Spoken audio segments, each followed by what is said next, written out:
நண்பர்கள் அனைவருக்கும் வணக்கம். நான் உங்க ஆர்கே செல்வமணி பேசுறேங்க.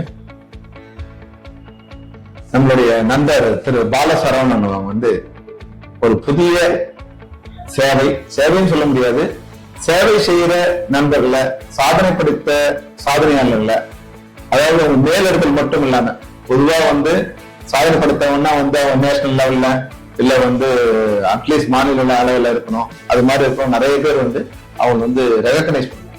ஆனா நம்ம பாலசரவணன் நம் பாரத சேவைங்கிற ஒரு அமைப்பின் மூலம் தமிழ்நாட்டில் இருக்கிற அனைத்து மாவட்டங்களிலும், ஒரு சின்ன ஊரா இருக்கட்டும் பெரிய ஊரா இருக்கட்டும், அவங்கள தேர்ந்தெடுத்து, அதாவது சாதனையாளர்களை தேர்ந்தெடுத்து, இல்ல சமூக சேவையில விருப்பம் உள்ள, சமூக சேவையில பெருவாரியான நேரத்தை ஒதுக்கி மக்களுக்கு சேவை செய்யற நல்ல தொண்டை உள்ளம் படைத்த மனிதர்களை தேர்ந்தெடுத்து அவங்களுக்கு விருது கொடுத்து அவங்களை ரெகக்னைஸ் பண்ணி இந்த துறையில இவர் சாதனை பண்ணியிருக்காரு.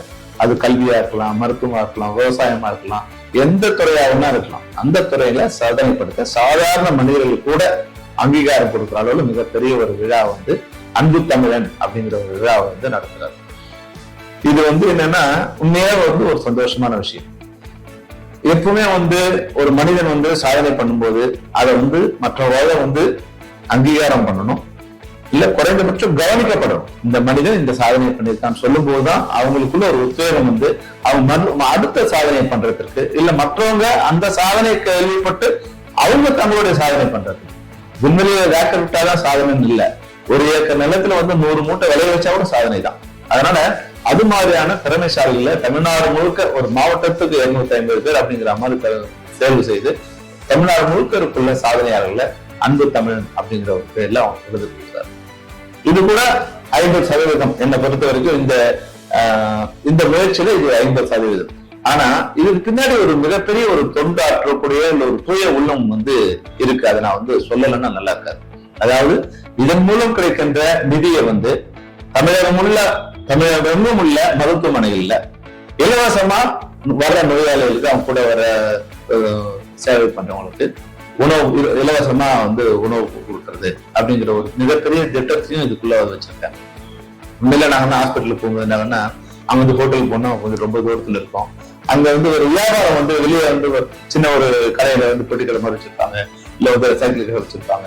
அங்க என்னன்னா அது ஒரு வியாபாரம் அதுல இருக்கும். இப்ப இங்க ஹோட்டல் இல்ல, வரவங்கிட்ட 10 ரூபா உணவு 20 ரூபா வாங்கலாம், 30 ரூபா வாங்கலாங்கிற அளவுக்கு இருக்கும். இல்ல தரம் இல்லாம இருக்கும். அதெல்லாம் நாங்க நேரடியா பார்த்தோம். ஆனா இவங்க என்ன பண்றாங்க, அந்த மருத்துவமனைகள்ல வர்ற எல்லாருக்கும் இலவசமான உணவு கொடுக்கணும் ஒரு திட்டத்தோட வந்திருக்காங்க. அது உண்மையிலேயே மிகப்பெரிய ஒரு நல்ல திட்டம். ஏன்னா நாங்க நகரில் இருக்கும்போது என் ஒய்ஃப் பண்ணியிருக்காங்க. அங்க இருக்கிற கவர்மெண்ட் ஹாஸ்பிட்டல்ல அங்க இருக்கிற நோயாளிகளுக்கும், அங்க இருக்கிற டாக்டர்ஸ் அவங்களாம் பக்கத்துல ஒரு இந்த பக்கம் 2 கிலோமீட்டர், அந்த பக்கம் 2 கிலோமீட்டருக்கு எந்த ஹோட்டலும் இல்லை. அவங்களும் இலவசமா உணவு கொடுக்கறது. அது ஒரு புதன்கிழமை ஸ்கேன் பண்ற கர்ப்பிணி பெண்கள் ஒரு 100-200 பேர் வருவாங்க. அவங்களுக்கெல்லாம் அந்த உணவு கொடுக்கறது பார்க்கும்போது அதுக்கு நம்ம கொடுக்கும்போதே எனக்கு ரொம்ப சந்தோஷம். அதாவது ஒருத்தருக்கு உணவு கொடுத்து அவங்க பசியோட சாப்பிடும் போது இருக்கீங்களா, கையில காசு இருக்கும், ஆனா வெளியே போய் வாங்க முடியாத ஒரு நிலைமை இருக்கும். கர்ப்பிணி பெண்கள் நடக்க முடியாது, நோயாளிகள் நடக்க முடியாது. அவங்களுக்கு அங்கேயே உணவு கொடுக்கறது உண்மையை மிகப்பெரிய ஒரு நல்ல திட்டம். அதை பாலசரவணன் சொன்ன உடனே இது ஏதாவது நம்ம கூட இதுல பார்ட்டிசிபேட் பண்ணணும்னு நினைச்சேன்.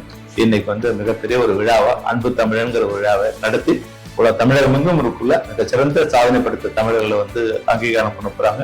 பாலசரவணனுக்கும் நம் பாரத சேவைக்கும் என்னுடைய வாழ்த்துக்கள்.